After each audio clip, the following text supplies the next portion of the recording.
What's going on, guys? Welcome to Monsters of the Madhouse Chicago Sports Podcast. We are so happy to have you along with us tonight as we are talking football. We're talking everything Chicago sports. I'm Matt Cooper along with Dustin Jones. Dustin, good to see you, man. It's been a while. You too, Matt. Been a couple weeks. How you been?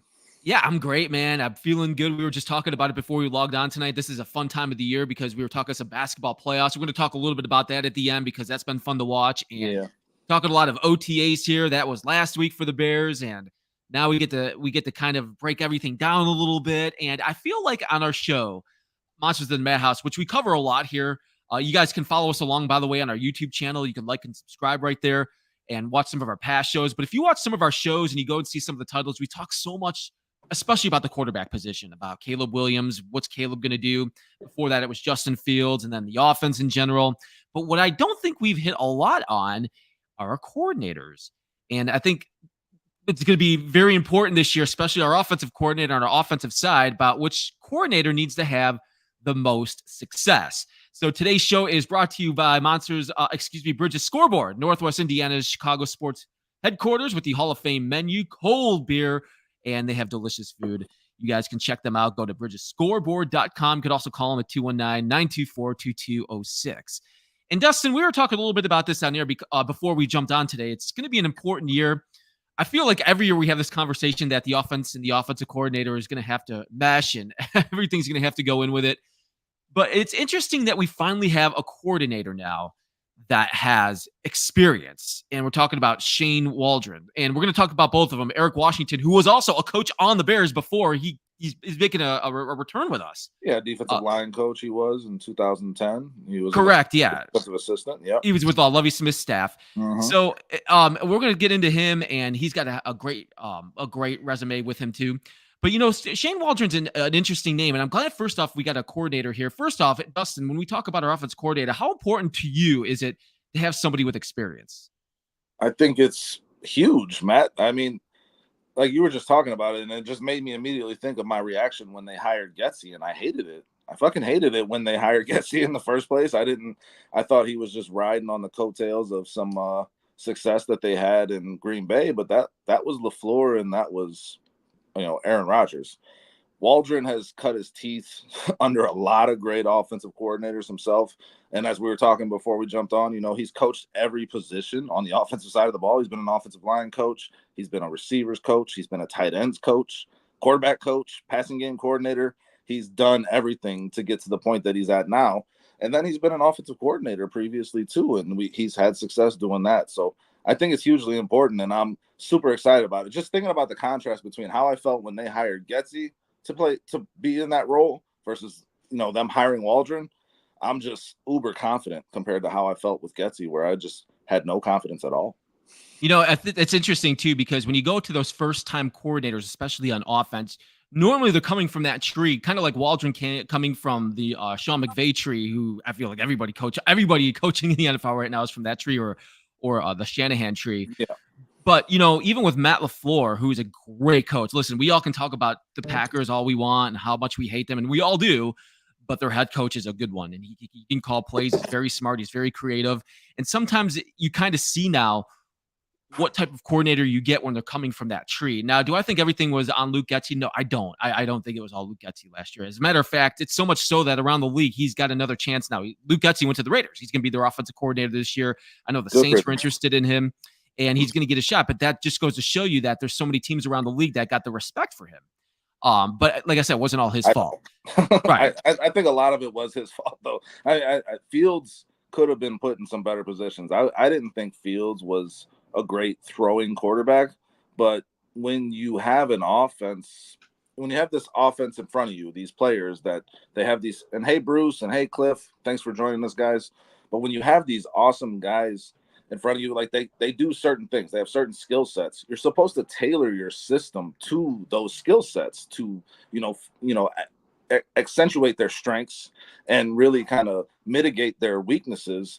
And I thought Getsy did an awful job at that. I thought he was very stubborn in terms of how he approached his game plans. It was very Matt Nagy-like too. Like that first series looked really good. A lot of production getting downfield. And then when it was time to adjust after the defense adjusted, there was nothing. I don't think he's gonna be successful in Oakland or Las Vegas now with the Raiders. But I just think blame goes to a lot of people, but I don't think Getsy really earned another coaching job. To be honest, he got it, but I don't think it's going to work out well for him. To be honest. Yeah, it'll be interesting to see how that plays out with the Raiders because they got a lot of work on their offense to do. But with our guy Shane Waldron now, you got to like his experience too, and especially I was talking about the Sean McVay tree. He was on that Rams coaching staff, tight end coach, helped out a lot, and that propelled him to get his offensive coordinator position with Seattle. Which, by the way, Russell Wilson was the quarterback at that time in Seattle and pushed for him. That he was a big fan of how he ran the offense. And he was a fan of the McVay coaching tree aspect. McVay coaching, because if you remember at that time, the tension between Russell Wilson and Pete Carroll was starting to get there. And I don't exactly know what happened or how it went down, but it was kind of the rumors that year that like, hey, is Russell Wilson going to be a part of this team anymore? Is he going to finally move on? We just didn't know. But then he's like, I want this offensive coordinator. So you got to keep that in mind too. That Russell Wilson was a big advocate for this guy. And it's interesting when you take a look at some of the years of the Seahawks. I pulled up their 2022 stats today. And that was the year that they had a great offensive year, especially Geno Smith that revitalized his career. He threw over 4,000 yards. Kenneth Walker, the running back, was a rookie that year, had over 1,000 yards. DK Metcalf, 1,000 yards receiving. And it was just a very productive offense. And you could just tell how comfortable Geno Smith was that year. You could see all the confidence. And I felt like he put a lot of confidence in him too. And I think that's what excites us as Bears fans, Dustin, is when you look at stats like that, because don't forget, Geno Smith before that was on his way out of the NFL, and I feel like they just brought him in. They liked his experience. They wanted him there, but he ended up being their starting quarterback, and he did very, very good. Yeah, and I mean, he won comeback player of the year, right?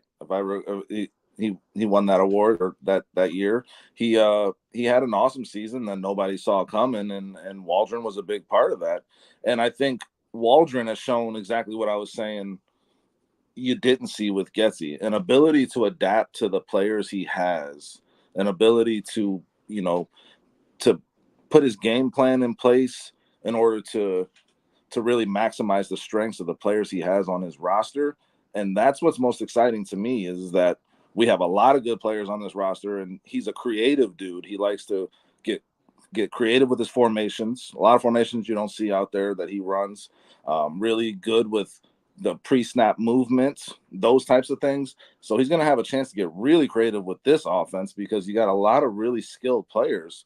So I think he's like a kid in the candy store right now, looking at the weapons he's going to have. And he had some really great weapons. You mentioned them, in Seattle.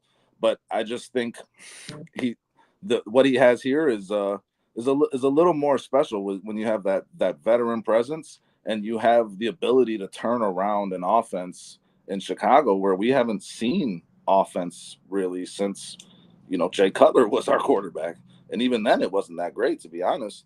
We have a chance to see like the best offense maybe we've ever seen as Chicago Bears fans, and Waldron can unlock it. Yeah, that's what I'm excited for because we were sitting here talking about Geno Smith and what a revitalized career he had. And now, and listen, nothing against Geno Smith because he is a good quarterback and you have to perform very well at that level. And that still meant that there was something in him that was left in the NFL. But that was also Shane Waldron, part of the offense that brought him out. And, we were talking about it too. Dave Canales was also the quarterback's coach for the Seahawks at that time, who also went on to the Tampa Bay Buccaneers as their offensive coordinator. Did great things with Baker Mayfield last year. So it's going to be interesting to see what he does with the Panthers this year because he's going to try to take another project with Bryce Young and see if he can do something out of him. And I think that's going to be fun to watch. So I think it was both of them that had a lot to do with that. But I think it was Waldron's play calling that put them in those right positions for Seattle that year. Now he comes to the Bears. And now he comes to a new group of players, and he's got a quarterback now. He's got this rookie quarterback that he's taking from the ground up.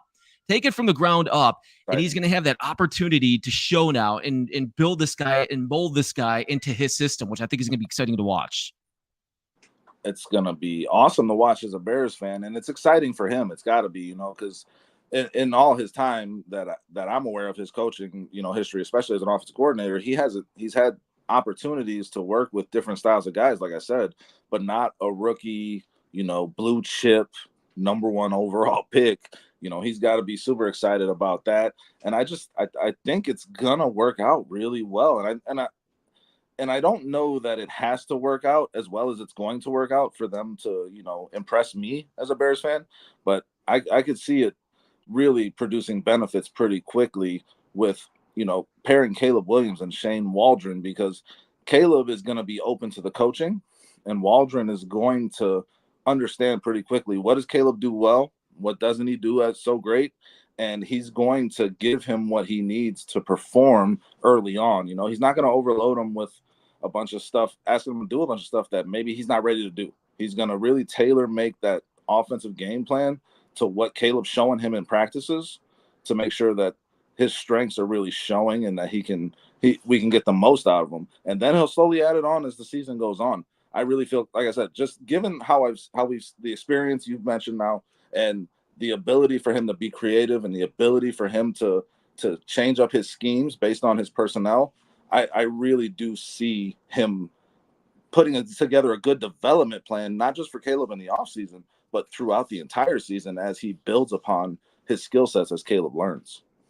I know that's why we're so excited right now to talk about this today, guys. Which Bears coordinators need to have the most success for this season. Thank you guys for watching on our YouTube channel. You guys could like and subscribe right there, and also want to thank our great sponsors at the River Street Tavern, which is located at 102 River Street, East Dundee, open on Tuesdays through Sunday. And you can watch some of Chicago's biggest games, get some delicious food there as well. And that is River Street Tavern. Thank you guys for watching tonight, Monsters of the Madhouse. I am here with Dustin Jones right now. We are talking about our coordinators, our brand new coordinators for the Bears this year going into this season. And I think what's going to be interesting as well with Shane Waldron, not only we talk about the quarterback position, but how about the coaching position in general? Because I feel like with Matt Eberflus, we got him back this year for a third year. There was a little bit of talk last year. Would he come back, or would that be 2 years and he's over with? But at the same time, this is kind of a win it year, right? And they know that too. And you could hear the voices and you could hear them talk about how confident they are and that this is going to be a year where they need to start winning games. But at the same time, now listen, Shane Waldron came from a Seattle team that also let go of their head coach. So Pete Carroll was gone last year and he was out of a job. So it doesn't matter what type of situation you walk into. When you get a job, you're getting a job. And especially when you go to the Chicago Bears with a rookie quarterback and you got that situation you're walking into. But at the same time, it's got to go, and maybe it doesn't go through the back of your head, but I would love to know with some of these coaches that are going into situations like this with Matt Eberflus, that if the Bears don't have any success this year, that Eberflus could possibly be the last year of it, or if they win and maybe Eberflus stays for a couple more years. I guess that's kind of the unknown right now when you go into this situation. Yeah, for sure. I mean, I think that had to be now, like you said, Carroll was out the door. That left Waldron with the ability to go where he wanted to go. But I think a big factor in him wanting to come to Chicago is the fact that there is head coaching potential here, potentially. Like Eberflus was on thin ice, last year, and I was ready for him to be gone personally. I know a lot of Bears fans were, and it's because of the late game collapses. It's because of giving up that first down on 3rd and long when you need to get off, when your defense needs to get off the field, and it's just because of some of decision making. And there was some really good coaches out there in this off season to talk to, so if the Bears fall flat on their faces, I don't see how Eberflus survives that, to be honest. So, I mean, if you have a guy like Waldron who's producing with this offense this year, and maybe the defense, and I'm not saying this is going to happen, I'm just talking hypothetically, maybe the defense doesn't pull its end and Eberflus is the one calling the plays, and you see that offense really humming and Caleb really developing a relationship with Shane Waldron, Waldron moves into that spot, no doubt. And you already have your head coach in tow underneath Eberflus right now. And it's funny because when you start thinking of offensive coordinators, and thanks for everybody that's commenting, by the way, because Cliff brings up a good point here I want to talk to in a second. Sean, thanks for watching, man.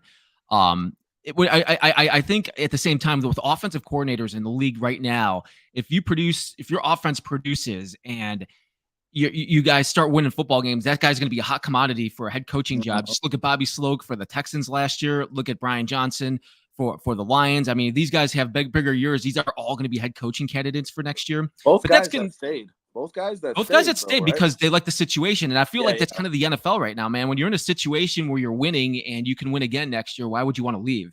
So for sure. Instead of going into a head coaching position where you're set up to potentially fail. Yeah, and so Cliff brings up an interesting point here that I did see a little bit about too, where you talked about Waldron. Here, I'm going to pull a comment back up again.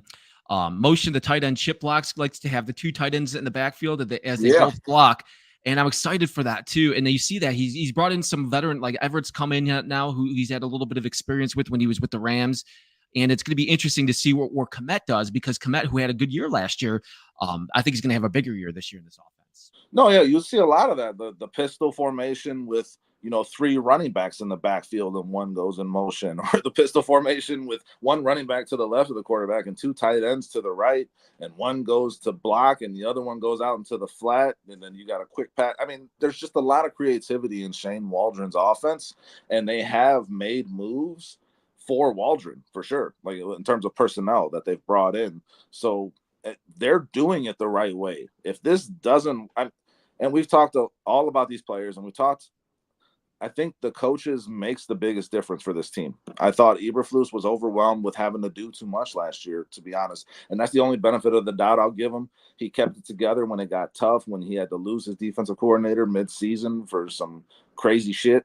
And he held it all together, and he was the glue for that. So he gets the benefit of the doubt for that. But they've brought in coordinators here that are going to be able to focus on their job. So Eberflus doesn't have to focus on that, and he can focus on the grander picture. You know what I'm saying? So that's going to make a huge difference for this team and how it performs. I love Waldron's offense. I've been watching film of it, since we hired him, and you just see a lot of stuff in there that you don't see across the NFL. And I think that's what you need. You need to be innovative in this league to develop an offense that's going to be looked at like the Texans offense last year, or like the Kansas City Chiefs offense, dare I say, has been looked at throughout the years. Well, I think the Kansas City Chiefs kind of set the example for that. Mm-hmm. And that not only the Kansas City Chiefs, but then you look at some of the other, where like we start talking about the coaching trees, like the Packers and Matt LaFleur. Then you talk about Sean McVay and the Rams and where these guys are coming from. And that's all around the league in general right now. I mean, we just talked about Dave Cadell's just got hired as a head coach. He's an offensive-minded coach. He's going to the Panthers. And you see Waldron as an offensive coordinator. And we just talked about the Lions and the Texans and these guys, these young coordinators that are going into these situations now with the mind of what the NFL looks like these days and what the level of play should be. And I think that's why I'm excited for this hire, because Waldron kind of fits that mold of the rest of the league and how we've caught up to the rest of the league. And now it's just interesting to see how this all falls into place, because it is a first-time rookie quarterback that's going to be behind. He's going to be coaching. We got some veteran presence in there. We got the weapons this year. We got some new pieces on the offensive line. Now, how is this line going to all gel together? I don't know the answer to that, but I think that's what the exciting part is, Dustin. And that's why we're talking about the coordinators. It's because me and you, by the way, we're talking about it. We both think he's going to be putting players in the right position this year for our offense. Yeah, no doubt. And I mean, and you were talking about across the league, and you got these offensive coaches going, and it's becoming an offensive league, but you also have defensive coaches going and getting hired because that team feels like their weakness is the defense, and they already have the offense. Like Seattle hired Mike McDonald, the defensive coordinator that was Baltimore, on Baltimore, who's a great coach too. Thank you, Coop. So I mean, but like the Bears have something that you don't really see in the league, which is like that offensive coordinator that could be a head coach and that defensive-minded head coach. That combination that you can, and like you said, when these offensive coordinators, when they show out, they're gone soon. You got like maybe a 2-year window where you can capitalize on having that defensive head coach or that defensive coordinator that's really good, and that offensive head coach or offensive coordinator that's really good, and you have them both together in the building for a couple of years. And that's what's exciting too, is like you could see really good progress on both the offense and the defensive side of the ball this year. That, a lot of teams are swinging like, okay, we were an offensive coach, now we're going defense. The Bears have both. They have an offensive head coach in Waldron, I think. I think that's why he's here, to just control the offense, so Eberflus don't have to focus on it. And they have that defensive head coach in Eberflus to worry about the defense. And we're going to get to the defense here in a second, guys. Thank you for watching Monsters of the Madhouse, Chicago Sports Podcast. As you guys are watching us on YouTube right now, like and subscribe on our YouTube channel, because you can check out our past shows. We have shows here all the time. We had one last night. We're going to have another one tomorrow night, as we're talking Chicago sports, everything going on in sports right now in general, because there's so much going on, whether it's basketball and baseball or baseball teams right now. Well, there's one baseball team that you can get excited about. Dustin. I can't so much. Well, maybe both of us right now are kind of in the same boat, but I'm more confident that your team's going to turn it around. But we're not going to get into that, Dustin, because then we're going to depress everybody. Yeah, we're going to depress everybody, man. I think they will too. I saw a comment from Cheryl that they're down right now, 7-4, bottom of the 7th. Blue Jays are up 3-0 on the White Sox, top of the 8th. Are you getting depressed yet? Well, the Blue Jays are going to sweep them.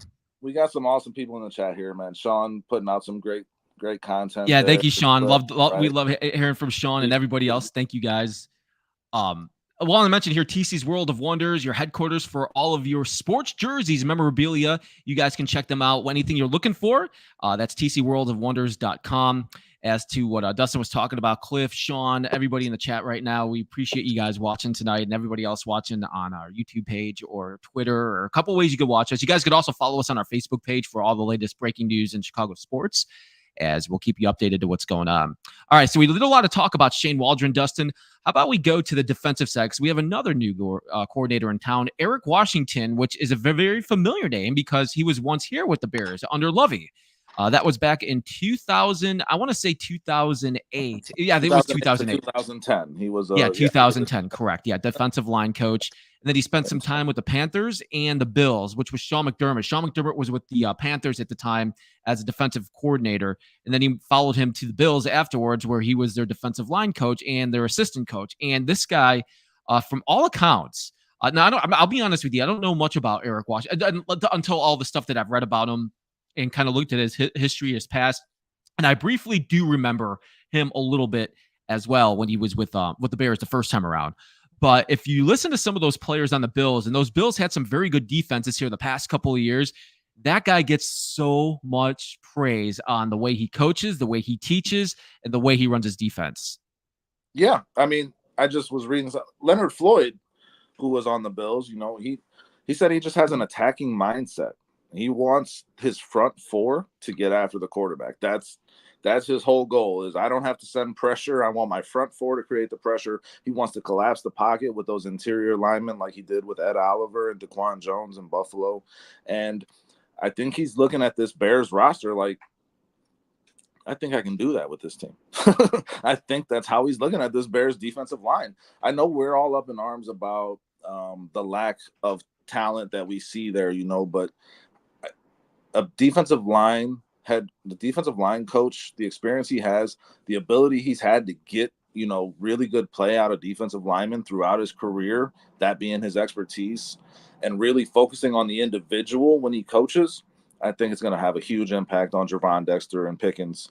And I think we're going to see some big improvement from them solely because of him. I mean, those guys are going to work their asses off and, you know, not taking anything away from them. But I think he's going to be the key that unlocks that talent that the Bears were looking for when they drafted those two guys in Dexter and Pickens. He wants to get after the quarterback with the front four. Well, I'm glad you brought that up, Dustin, because when I was just talking about Eric as a defensive line coach and putting all those players and you hear the players talk about him and think about what we've talked about on this show, on the Chicago Sports Podcast. And something that the Bears maybe haven't done this offseason is get another pass rusher, somebody else to rush the quarterback. So a lot of us are still a little concerned on maybe we're still a player short. And I still am, because I don't know the answer to that. And all of us could be 100% wrong. And I hope we are. And I hope these guys develop into being some great players. But think about that for a second. Now you got a guy coming in, a coach coming in with all of that experience and all of that type of defense that he was running in Buffalo, and he can go to those young guys, to what you just said, and he could coach those guys up, and he could really take some of those guys, even a guy like Sweat, who's a great player, but this guy could even go in there and take those type of guys, some of the veteran presence, to another level and get them somewhere else that maybe they haven't been to before. And I expect them to. I really do. And I mean, Chicago Sports Podcast tracks, as we all know him. He says Washington blitzes more than most in the NFL. Looking forward to seeing those DBs and linebackers. I mean, I imagine he means like getting after the quarterback. I think Eric Washington is going as another guy. And again, this is going to be this is the key to being a good coach in my mind, adapting to your talent. You adapt your game plan to your talent. And Eric Washington is ready for whatever happens. He's a guy who preaches depth. He's a guy who preaches next man up, and our system ain't going to change. We're going to go after the quarterback. So I mean, I can really see him utilizing the players he has, developing these guys into something better than what we saw last year. And if he has to, he's gonna use the Kyler Gordon to get after him on a blitz, or a Jaquan Brisker, or a TJ Edwards. If he's not getting that pressure, he's going to adjust if the front four is not getting it done. But I do have a supreme confidence in his ability to get more out of that front four than we saw last year. And think about but by the way, we're talking about Eric Washington, who was with Buffalo, and I talked how he was with Sean McDermott for all those years. But think of who the defensive coordinator was for Buffalo. That was Leslie Frazier, the former Bear. Was the defensive coordinator for many years there. So he worked under him. So these are great defensive-minded coaches that Eric was working with. Very similar system. Eberflus to Leslie Frazier to now Eric Washington being a part of that. He's from working with Lovie Smith. Very similar systems. So there should be, some continuity there, just in terms of terminology, how they talk to their players, and what they're asking of their players. So it's going to be interesting too, Dustin. We were talking about Matt Eberflus, who called the plays last year, halfway through the season, fired Williams. He went out. Who knows what the heck happened there? But he goes out. And he goes in and does an amazing job. So Eric comes in as a defensive coordinator, and I believe Eberflus is still going to be calling the play. I think it's going to, Eberflus is still going to be calling the play. So I think Eric's going to have a lot of influence on that. But at the same time, do you think there's going to be at some point, Eberflus throughout the season, because you go through the ups and downs, and I guess it depends what our record is at some point. Maybe if we have a couple of wins and we got more losses, does he maybe hand the reins over to a guy like Washington so he can concentrate more? It's going to be interesting to see if that happens. That's awesome that you went there, because that's definitely something I wanted to touch on. I really do think that if Eberflus is a good head coach, he's going to get to that point this year. And it could be because, if they're not performing as well, obviously that could be forced upon him. But hopefully it's more of a thing of like, I'm trying to develop this guy into my defensive coordinator so that these play calling duties can come off of me, so I can actually focus on down and distance. I can focus on challenging the right play. I can focus on making sure that my offensive coordinator has the things he needs. Did this guy just get injured? Like, there's a lot of stuff that happens in a game that a head coach has to focus on, and it makes it really tough when you're a play caller and doing the head coaching duties. So yeah, I would love to see that transition happen. I do think it will happen, and I think if it does, it's to the betterment of the Bears in this season. It's funny, if that does happen, I think that will be like the alarm. If we're halfway through the season and something like that changes because maybe we're not getting the wins that we should be getting, I feel like at that point we're like, uh-oh, is this going to be I feel like we're going to be having those questions about our head coach. Is this the right head coach for our team? Which I hope that does not happen. Yes. I don't want that to happen. I thought Eberflus was a great play caller last year and did a good job at the end as the head coach. And I just hope we don't get into that type of situation, because if we do, then we're going to be having questions in the next year. And I think as Bears fans and this goes for any of our Bears fans that are watching right now, I think we've had this conversation way too many times where we're on a coach on a lane kind of that last year. And is he going to be there? Is he not going to be there? Does he got the right coordinators in place? I feel like we have that too much. Instead, how about we have some more stability now with the Eberflus as our head coach and these guys in here to have an impact for 2024? Well, the key to what you were just saying there, Coop, is does Eberflus is he an insecure guy? Like, does he think that he's got to hold on to that play calling on the defensive side with his life? Because if he loses that, he doesn't show his value to this team to keep his job. Because Matt Nagy did that. Matt Nagy held on to that offensive play calling because he felt like that was the way I'm going to show these guys that I'm worth it. That's how I felt then in his time with us. And I thought there was a way for him to give up that play calling and maybe save some face. And honestly, if you're secure in what you do as a leader of men, you're going to be okay with giving those up if you feel like it's what's for the best for the team. And there's a strength in making that type of decision. And I don't know if Eberflus, we haven't seen Eberflus tested like that. So we can't answer that question. But I think if it's a thing of if the defense is not performing and he wants to go down as the captain of the ship, calling those plays and not give it up, I think we have our answer right then and there. He's not a good head coach, because a good head coach would do what was best for the team, right?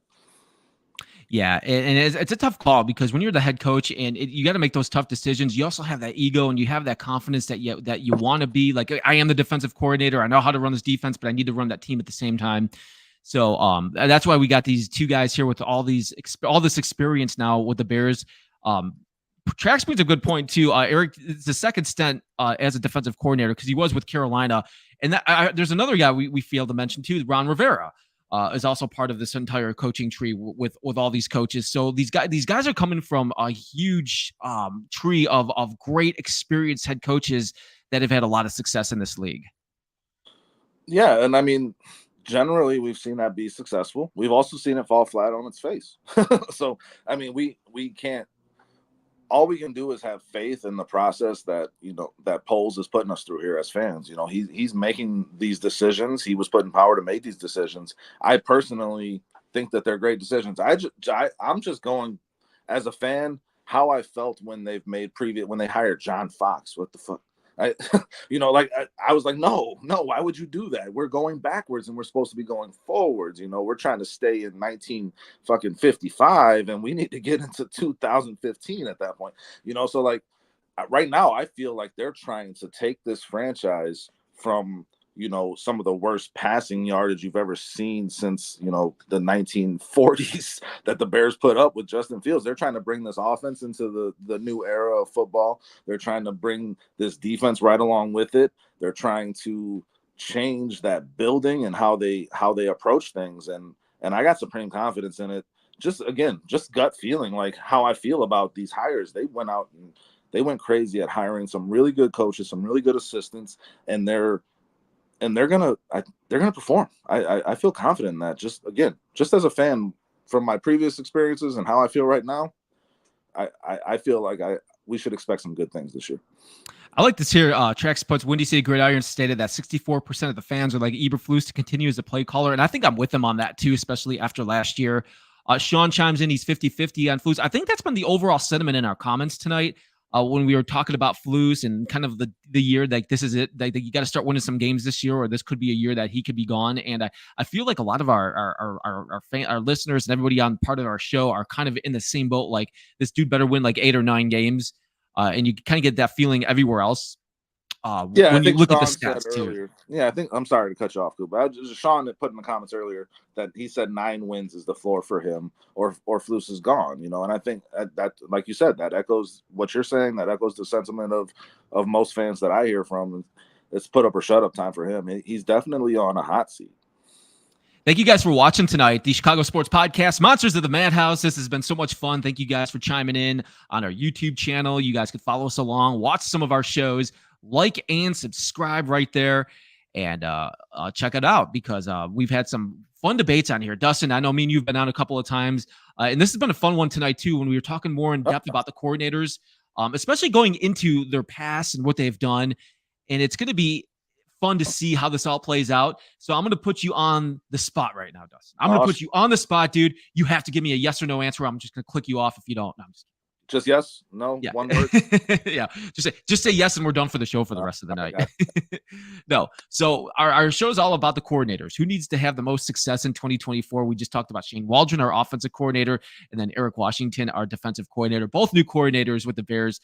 So, Dustin, if I were to ask you today, who needs to have the most success as our new coordinator in 2024? After talking about everything on the show today, what would you say? I think the answer is pretty clearly Shane Waldron. I mean, the defense is we just said it. Eberflus is still calling the defense. He is. I mean, Eric Washington is the glorified defensive coordinator, but Matt Eberflus, this is his defense. We should be having that should be what carries us. That should be what carries over from what the success we saw at the end of last season into this season, and that should be the stability we have. I think Waldron, given that we just drafted a quarterback and a wide receiver with our 2 top 10 picks in this previous draft, needs to come out and show his worth because he just got paid. He got brought here with high expectations, and they gave him a bunch of weapons to really do some damage with. So I think we need to see that offense start firing on all cylinders pretty early on in the season. I think that's pretty clearly the answer because, otherwise we're looking at Eberflus, and in my mind, it's Eric Washington is going to have a big role. But again, it's Eberflus's defense until he's not with this team no more, from my perspective. So I want to see Waldron have the better season if I had to pick one. I'm with you, man. I agree 100%. I think it's going to be Shane Waldron's the guy, man, especially when you got a rookie quarterback with the high expectations like we have for Caleb Williams coming in. We have all these weapons. Keenan Allen coming in as our new receiver. Odunze draft, and we got a couple more pieces. A Swift is our running back. And here it is. I kind of gave the stats earlier in the show about what he was able to do. I'm talking about Shane Waldron back in 2022 when the Seahawks put up all those big stats with Smith and Kenneth Walker and all the receivers. And we saw what that offense does. And can he do that here? Now, I think it's going to have to start off slow. Like, you can't throw everything at once. You're putting everything together here around a new rookie quarterback. You can't throw everything. You got to kind of build it as it goes. But I think he's the right guy for this job. He's got the experience in the NFL. We talked about where he came from. And I think this is the guy that can do that. And I think this is the guy that can take Caleb Williams and make him even better than what he is. VV Jiggy said he asked yes or no, but it wasn't a yes or no question. So shut up, VV. Yeah, that's right. You tell him, Dusty. Tell him to shut up. All right. I mean, I would say that it's going to take some time for sure. And I mentioned that earlier. You know, he's not going to throw. Waldron isn't going to throw everything at Caleb Williams to start, and we don't want him to as Bears fans, right? We want to make sure that this is done properly, that we have a quarterback that develops the right way, and you know, we want to see that happen, you know, throughout the season. So it's gonna be baby steps, and I think that's what we should want as Bears fans. But all I'm saying is, if Caleb Williams is a turnover machine, you know, I don't think that's going to be the case. But if that's what happens, and then Shane Waldron, who's, you know, last year I think the Seahawks were 26th in running in the NFL. So I mean, and Shane Waldron isn't running the ball, and he continues to force Caleb Williams to throw, and that's not going well. I mean, we're going to get pretty upset pretty quick as Chicago fans, because we need to see that there's a plan in place, and that they're executing that plan, and that's got to be shown by putting points on the board from my perspective. Oh, I agree. Just going to start with that first game of the year against Titans, man. And I think all of us are counting out. What was it? Wasn't it the 100-day countdown was just yesterday, the day before? There was a 100-day countdown to the kickoff to the season. And I saw that posted all over X. I mean, I retweeted it on my page, and I'm like, oh, man, this is already getting me excited. I know it's 100 days away, but I'm like, I can't wait for this to happen now. Sean Lugo says, check me down for Waldron, too. He wants TDs. Cliff Victoria says, I agree with Waldron. John said Caleb Williams had 17 fumbles at USC in 2 years. Oh, but hold on for a second with that, though. Here's what I will say about that. And I agree with that. That was part of the question, but he had no offense. Last year, his offensive line was so bad on that team. And I'm not blaming everything on his offensive line. There was some stuff that he did that I hope he can correct and he can make it better here when he gets into the NFL in his first year. But his offensive line was terrible. And V-Dog makes a good point here with Kerry Joseph will be crucial to Caleb's level of success. They got to build a relationship, right? I mean, Shane and Caleb do too. I think Kerry Joseph is a good hire. I think that he has the relationship with Shane already, obviously. So it's going to be, I think that's going to get off without a hitch, to be honest. I think Caleb is coachable, so I'm not really concerned about that. But that's a good point. Kerry Joseph, I think, was a good hire as the quarterback's coach too. You brought up the offensive line, Coop. Is that something you want to get into a little bit in terms of what we're talking about here, in terms of Waldron's ability to have success this season? Do you think that? Yeah, well, I do, and we could touch on that here very briefly, because the one thing I've talked about on some of our past shows is I still have concerns about our offensive line. I think we got some of the right pieces in place. We got young tackles, and I think they're just going to keep getting better. But I have questions about some of our guards. I do still question our center. I know they're going to pull what's his name from Buffalo that we just got. They're going to put him there, and I hope I mean, anything can be better than what we had last year at the center position. So I agree with that, but I think there's going to be some learning curves as well on this new offense with this line. And you know, you mentioned the USC offensive line, and this offensive line for the Bears is obviously a lot better than that. Now they're playing obviously better talent across on the other side, so that's still a concern. And I agree with you that, you know, the offensive line is the biggest question mark on this offense. But I really love Tevin Jenkins. If this guy can stay healthy, we're going to be set at that position. Right guard is still a question mark for me with Nate Davis. I really hope he bounces back. Darnell Wright is going to take a huge step forward this year. He's going to be maybe a top 5 right tackle in this league. The way he played this past season, with a real full NFL offseason to work. So, and they have continuity, right, with 4 out of 5 returning starting offensive linemen. So I think that makes a huge difference too. Those guys being able to understand what's in front of them with those defensive formations and knowing how each other works, it's going to make a big difference.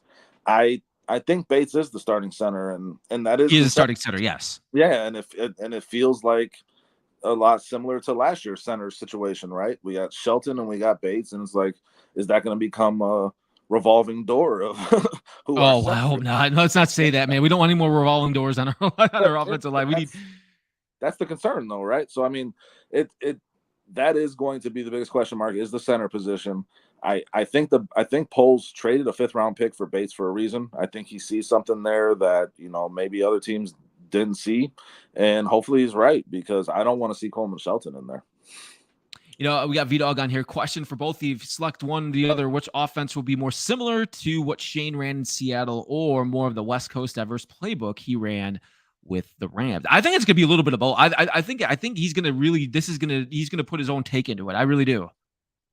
Yeah, no, I think what's great about Waldron is he's got all this experience. Again, we've talked about it throughout this show with Waldron. Like, he's got all this experience from different types of players that he's worked with, different coaches he's worked under, to where he can bring all of that here. I mean, one thing that he did really well with the running game was get the zone running on the weak side of the offensive line, where he would show a strong side and hit the zone to the weak side, and really, after beating them down on the strong side, he gets really creative with a lot of that stuff. And I mean, you're going to see 3 tight ends out there, and you're going to see, spread out with nobody in the backfield.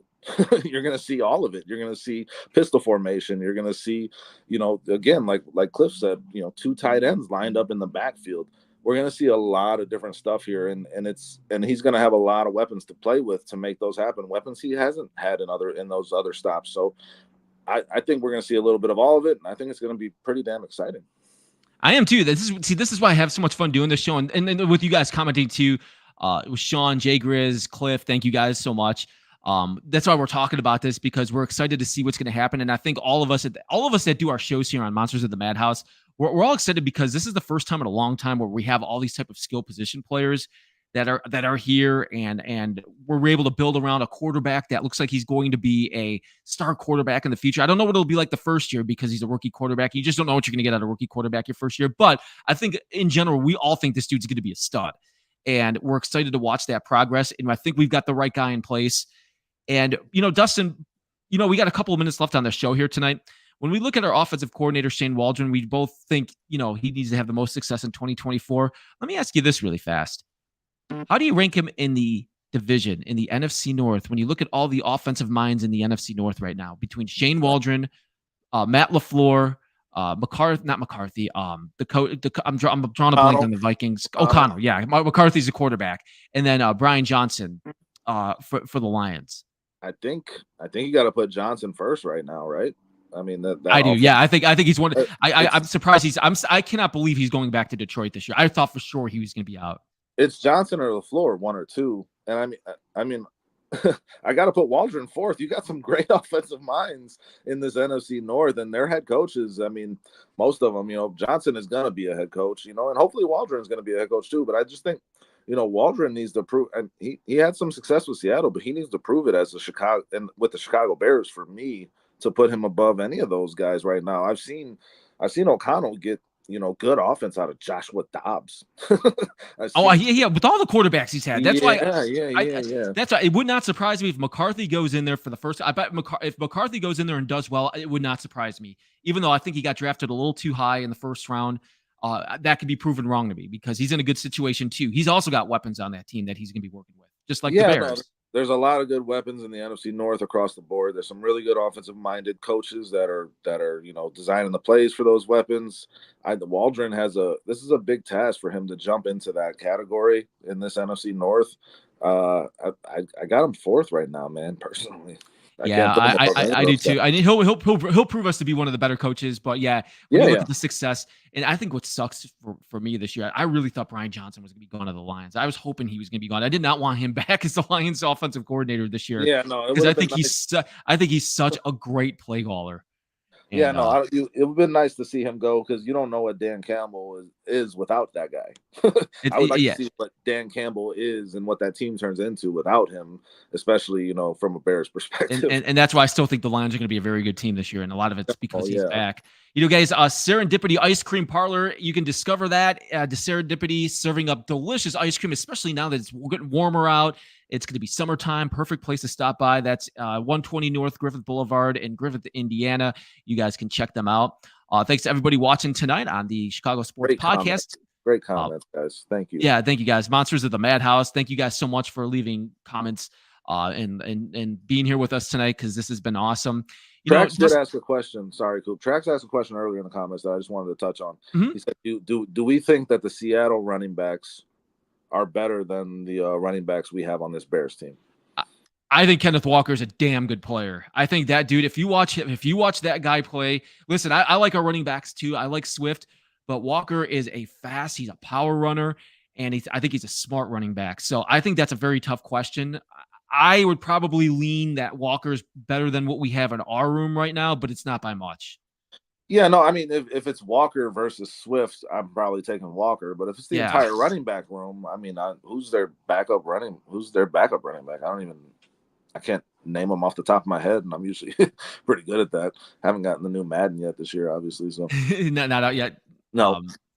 But no, I mean, I think overall the running back room is probably better than Seattle's. If you're talking about Roschon Johnson taking a step up this year, which I think we should expect, and DeAndre Swift, being DeAndre Swift in this Bears offense, and Khalil Herbert, who's showed out when he's had the opportunity and he's been healthy. So I think our running back room in general is better. But yeah, Walker is the better running back. Yeah, he's a stud, man. I think he's probably one of the 10 best running backs in the league. That was a very good. Yeah, that was a very good question. I like those debates too, especially when it comes to running backs, because it depends what team you're on and what offense you run and the offensive line. Because you hear that debate all the time. Running backs are replaceable in the NFL, and you could put anybody behind. But I don't see that all the time, because I think there's some special running backs. There's some special players out there that I feel like teams are built around. And I thought Saquon Barkley would be one of those names when he was healthy a couple of years ago.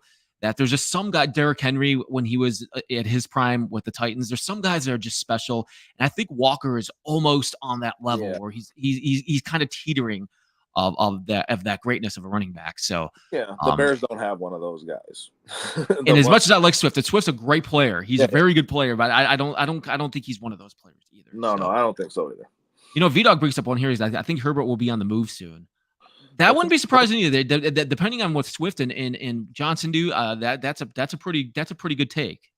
Yeah, no, and I think they talked about it last night. I believe Brandon Trax and Brando, and Brandon was saying he would hope that they could get a 6th round pick for him or a 7th round pick if they do move him. You're just not going to get a lot of value for a guy like that. And I mean, if they release him straight out, it would be for a reason. They would just kind of see something in Roschon Johnson in terms of game-breaking ability in some kind of way that they don't see in Herbert. I love Herbert. He plays hard. He finds the hole and he hits it, but there's just not much after that.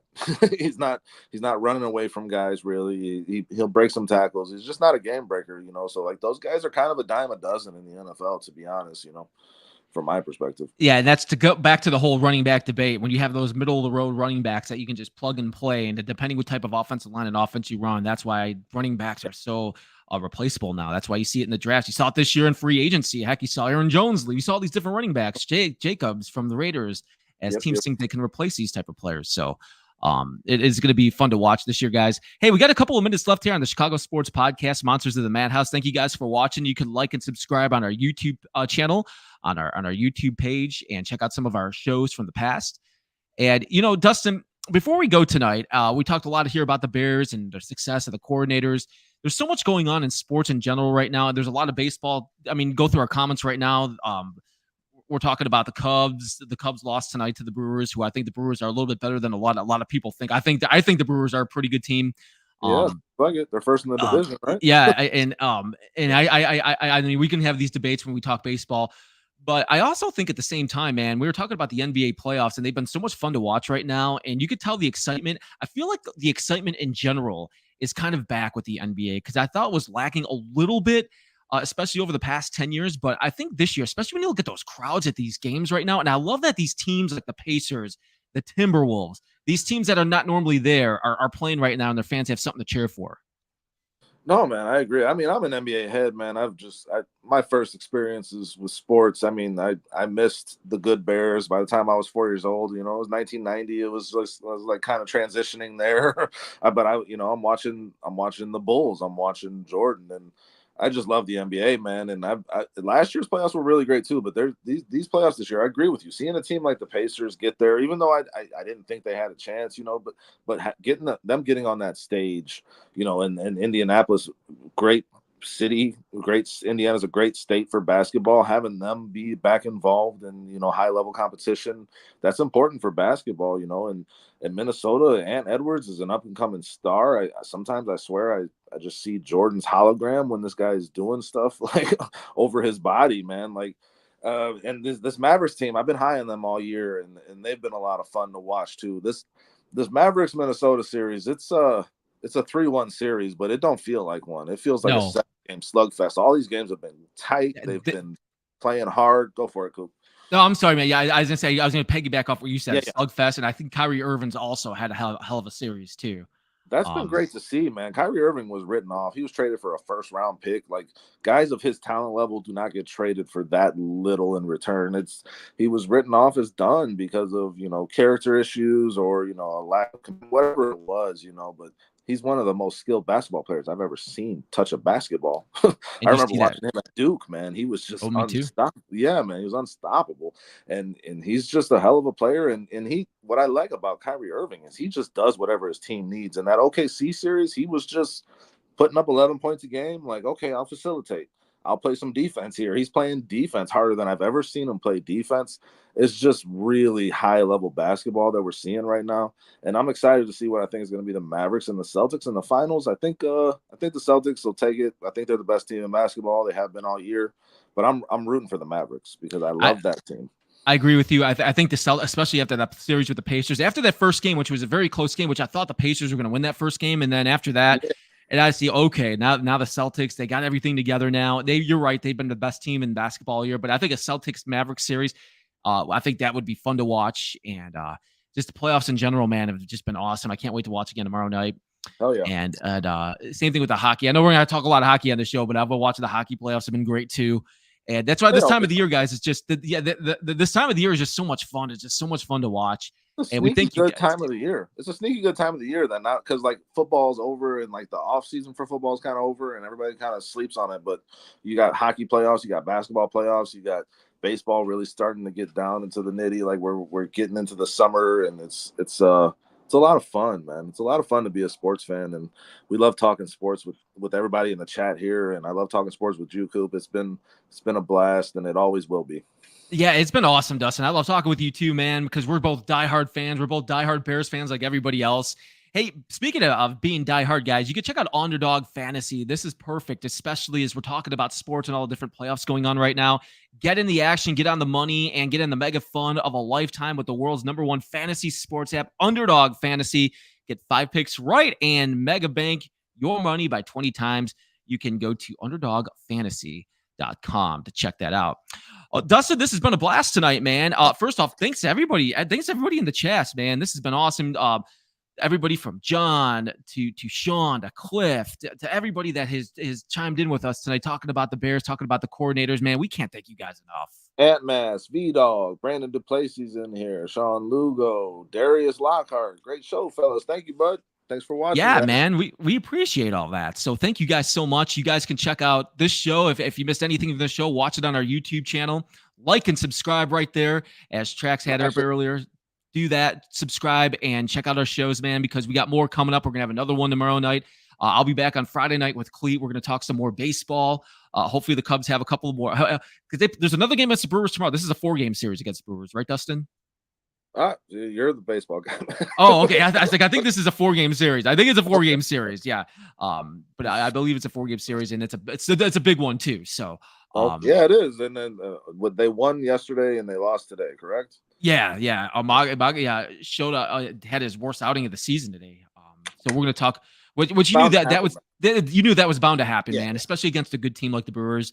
So we'll talk about that. We're gonna talk about everything baseball and football and stuff. So just follow us along, guys. We have our Facebook page as well too. You can go on there.